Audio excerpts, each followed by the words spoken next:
ఒక Google, Arcelor Mittal, royal Enfield, ఏకంగా fighter జెట్లు తయారు చేసే పరిశ్రమలు కూడా మన ఆంధ్ర రాష్ట్రానికి తీసుకొచ్చాం.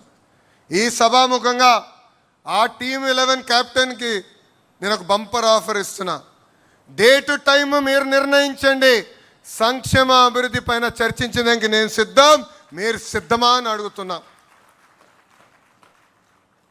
అభివృద్ధి సంక్షేమం హడావిడిలో పడిపోయి గత పాలకులు చేసిన విషయాలు మనం మర్చిపోతున్నాం. మనందరం చూసాం బలహీన వర్గాలపైన వాళ్ళు ఎట్లా దాడి చేశారు. ఎంతోమంది బీసీ, ఎస్సీ, ఎస్టీ, మైనార్టీ సోదరుల్ని వాళ్ళు చంపేశారు.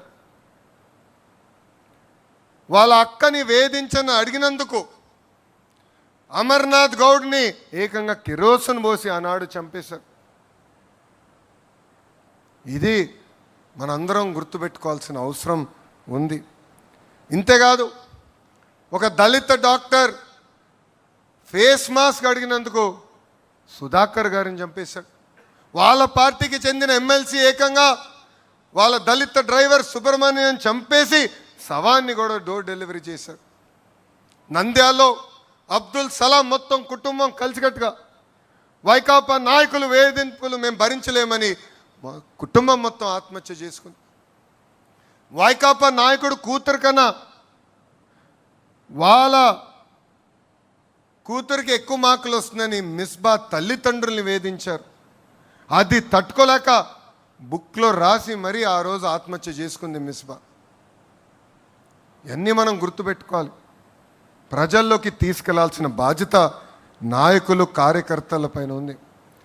ఈ మధ్యన గొడ్డలి పార్టీ అంటే సైకోకి కోపం వచ్చింది. ఆ సైకోకి ఒకటే చెప్తున్నా, మాది గూగుల్, మీది గొడ్డలి, మాది ఫైటర్ జెట్స్, మీది ఫ్యాక్షన్, మాది కియా అవుతే మీది క్యాట్, మీది కిడ్నాప్.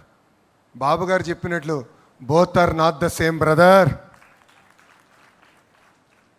బాబాయిని చంపింది గొడ్డలతోనే కదా సైకో. సొంత తల్లిని చెల్లిని మెడబట్టి బయటికి గెంటేసింది మీరు కాదా? ఇవన్నీ మర్చిపోయారు అనుకుంటున్నారా ప్రజలు? మా నాయకుల్ని మీరు ఎట్లా చంపారో మేము మర్చిపోయామా అనుకుంటున్నారా? అందుకే మీ పార్టీని గొడ్డలి పార్టీ అని ఈరోజు మేము పిలుస్తాం జరిగింది. తెలుగుదేశం పార్టీ సిద్ధాంతాలే మన బలం. తెలుగుదేశం పార్టీ సిద్ధాంతాలే మన ఫౌండేషన్. మారిన కాలానికి సిద్ధాంతాలని కొన్ని సవరణలు చేశాం. మొన్న జరిగిన మహానాడులో 6 శాసనాలు మనం ప్రకటించుకున్నాం. ఎప్పుడు ఏ నిర్ణయం తీసుకున్నా ఒక్కసారి కళ్ళు మూసుకుని 6 శాసనాల గురించి ఆలోచించాలని ఇక్కడున్న నాయకుల్ని, క్లస్టర్స్ ఉన్న కార్యకర్తలకి నేను పిలిపిస్తున్నా. తెలుగు జాతి విశ్వఖ్యాతి, యువగలం, స్త్రీ శక్తి, పేదల సేవల్లో సామాజిక న్యాయం, అన్నదాతకు అండగా కార్యకర్తలే మన అధినేత. ఈ 6 శాసనాలు మనం గుర్తుపెట్టుకోవాలి, రాసుకోవాలి. ఏ నిర్ణయం తీసుకున్నా ఈ 6 శాసనాలు ఒక్కసారి ఆలోచించి నిర్ణయం తీసుకోవాలని అందరినీ కోరుతున్నాం. నేను పార్టీలో సంస్కరణలు తీసుకొచ్చేదానికి అహర్నిశలు పోరాడా, ఇప్పుడు కూడా పోరాడుతూనే ఉంటాం. వేదిక మన పాలిట్ బ్యూరో సభ్యులందరూ తెలుసు, ఆనాడు జిల్లా పార్టీ వ్యవస్థ నుంచి పార్లమెంట్ పార్టీ వ్యవస్థ తీసుకొచ్చేదానికి సుమారుగా 2 సంవత్సరాలు నేను పోరాడా. నేను అనుకుంది సాధించలేకపోతే నేను అలిగి ఇంట్లో పడుకోలే. మళ్ళీ తిరిగి పాలిట్ బ్యూరోకి వెళ్ళా, నాయకులతో మాట్లాడా. నమ్మకుంది సాధించుకునే వరకు నేను వదలబెట్టలేదు. అంతేకాదు, పాదయాత్రలు నేను నడిచినప్పుడు కార్యకర్తలు అందరూ నన్ను అడిగారు, పనిచేసిన కార్యకర్తలు మీరు గుర్తించాలని. అందుకే టెక్నాలజీతో జోడించి మై టీడీపీ యాప్ తీసుకొస్తే చాలామంది నన్ను అడిగారు, మై టీడీపీ యాప్ అవసరమా అని. కానీ ఈరోజు చూడండి, గ్రామ స్థాయిలో ఏ కార్యక్రమం జరిగినా ఎవరు పనిచేశారో ఎవరు పనిచేయలేకపోయారో పార్టీకి నేరుగా తెలుస్తుంది. ఈరోజు క్లస్టర్లో మనం మహానాడు ఏర్పాటు చేసుకుంటే దానికి ఎవరు వచ్చారు ఎవరు రాలేకపోయారు కూడా నేరుగా పార్టీకి తెలిసే పరిస్థితి. అందుకే పార్టీ చరిత్రలో ఎప్పుడు లేని విధంగా ఒక మండల్ పార్టీ అధ్యక్షురాలు శ్రీదేవి గారిని ఏకంగా పాలిట్ బ్యూరోకి తీసుకొచ్చిన ఘనత మన నాయకుడు చంద్రబాబు నాయుడు గారిది. అంతేకాదు, పార్టీ ఆవిర్భావం నుంచి ఏకంగా సీటు పొత్తుల్లో పోయినా అండగా నిలబడి ఎక్కడ కార్యకర్తలు చెక్కు చెదరకుండా మా మంగళగిరి నియోజకవర్గంలో క్లస్టర్ ఇన్ఛార్జ్గా పనిచేసిన ధనంజయ్ గారిని కూడా ఏకంగా పాలిట్ బ్యూరోకి తీసుకొచ్చిన ఘనత మన నాయకుడు చంద్రబాబు నాయుడు గారు. నిజం గడప దాటే లోపల అబద్ధం ప్రపంచం చుట్టూ తిరిగి వస్తుంది. ఈరోజు మనం చూస్తున్నాం ఆ సైకో పార్టీ, క్షమించాలి, గొడ్డలి పార్టీ, ఆ గొడ్డలి పార్టీ ఎలాంటి కుట్రలు చేస్తున్నాయో మనందరం చూడాలి. మనందరం అప్రమత్తంగా ఉండాలి. ఎవరు ఊహించిన విధంగా 150 రోజుల్లో మనం డిఎస్సి నిర్వహించి మనం ఉపాధ్యాయులకి ఆఫర్ లెటర్ ఇచ్చాం. ఆ గొడ్డలి పార్టీ నాయకులు వెళ్ళి ఏకంగా 200 కేసులు మన పైన పెట్టారు. డిఎస్సి అడ్డుకోవాలని ప్రయత్నించారు, కానీ ఎక్కడా వాళ్ళు అడ్డుకోలేకపోయారు. అందుకే ఇప్పుడు కొత్త డ్రామా తీసుకొచ్చారు డిఎస్సి పైన. అందుకే చెప్తున్నా, సైకో నీది 10th క్లాస్ పేపర్ లీక్ చేసిన బ్యాచ్, నాది స్టాన్ఫర్డ్ హిస్టరీ ఉన్న బ్యాచ్. టీచర్ని లిక్కర్ షాప్ ముందలు నిలబెట్టిన ఘనత మీది. టీచర్ని సింగపూర్కి ట్రైనింగ్ పంపించిన ఘనత మాది. 5 ఏళ్ళలో ఒక్క టీచర్ పోస్ట్ భర్తీ చేయలేని ఘనత మీదవుతే, మేము అధికారంలోకి వచ్చిన తొలి సంవత్సరంలోనే 16,000 టీచర్ పోస్టులు భర్తీ చేసిన ఘనత మాది.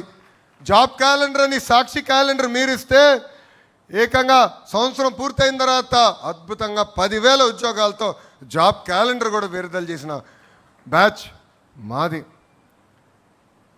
భూమి కంటే ఎక్కువ భారం మోసేది మహిళ. కొంతమంది మహిళలు కించపరిచే విధంగా తెలుగు వాడుక భాషలో కొన్ని పదాలు వాడతారు. గాజులు తొడుక్కున్నావా, చీర కట్టుకున్నావా, అమ్మాయిలాగా ఏడవద్దని మాట్లాడతారు. నేను అనేక ప్లాట్ఫామ్స్లో దీని గురించి మాట్లాడా. ఈ పదాలకి ఫుల్ స్టాప్ పెట్టాల్సిన బాధ్యత ఇక్కడ ఉన్న మనందరిపైన ఉంది. మహిళల్ని గౌరవించాల్సిన బాధ్యత మనందరిపైన ఉంది. మనం చూసాం. నేను విద్యాశాఖ మార్చులు అయిన తర్వాత స్కూల్ బుక్స్లో ఇంటి పనులన్నీ ఆడవాళ్ళు చేసే ఫోటోలు ఉండేది. అలాంటిది ఇప్పుడు 50% చేశారు. అంటే 50% ఫోటోలు ఆడవాళ్ళు చేస్తున్నారు, 50% ఫోటోలు మగవాళ్ళు చేస్తున్నారు ఇంటి పనులు. ఎందుకంటే మార్పు మన ఇంటి నుంచి మొదలవ్వాలి. మార్పు అనేది మన పాఠశాల నుంచి మొదలవ్వాలని బలంగా నేను నమ్ముతున్నా. మన పార్లమెంట్లో మహిళా బిల్ కేంద్ర ప్రభుత్వం, ఎన్డీఏలో ఉన్న పార్టీలందరూ మద్దతు తెలిపి మహిళల కోసం రిజర్వేషన్ డీలిమిటేషన్ బిల్ మనం ప్రవేశపెట్టాం. మనం స్త్రీ శక్తిని నమ్ముకున్న వారం. ఆ బిల్కి సంపూర్ణ మద్దతు మనం తెలిపాం. కానీ ప్రతిపక్షంలో ఉన్న కాంగ్రెస్ పార్టీ, దాంతోపాటు ఉన్న కొంతమంది అలయన్స్ పార్ట్నర్స్ అందరూ ఆ బిల్లు ముందరికి వెళ్లకుండా చేశారు. అందుకే ఈ వేదికగా నేను ఒక ప్రతిపాదన చేస్తున్నా. రాబోయే రోజులు పార్లమెంట్లో బిల్ పాస్ అయినా అవ్వకపోయినా తెలుగుదేశం పార్టీ కనీసం 33% స్థానాలు మహిళలకి రిజర్వ్ చేయాలని నేను ఈ సభాముఖంగా తీర్మానం చేస్తున్నా.